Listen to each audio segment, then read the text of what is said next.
అందరికీ నమస్తే. తదుపరి సమాచార చిన్న వీడియోకి స్వాగతం. ముఖ్యమైన విషయం తెలియజేయాలనుకుంటున్నానండి.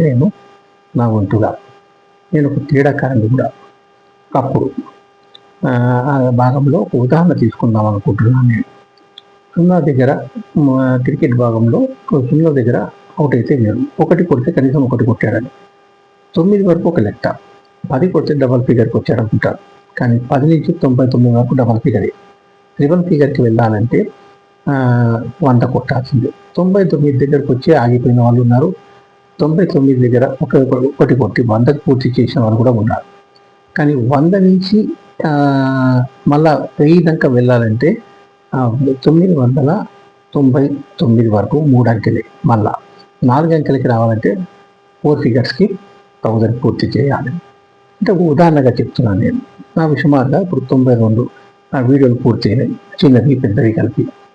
8 చేస్తే 100, అప్పటిదాకా డబల్ ఫిగరే నాది కూడా.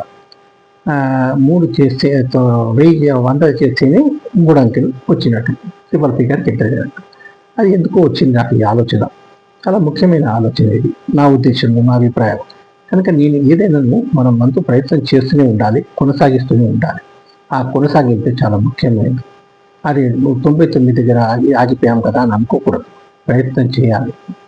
ఆ ఒక్క రన్ కొట్టడానికి ఒక్క రన్ పూర్తి చేస్తే 100 పరుగులు పూర్తి చేయగలరు.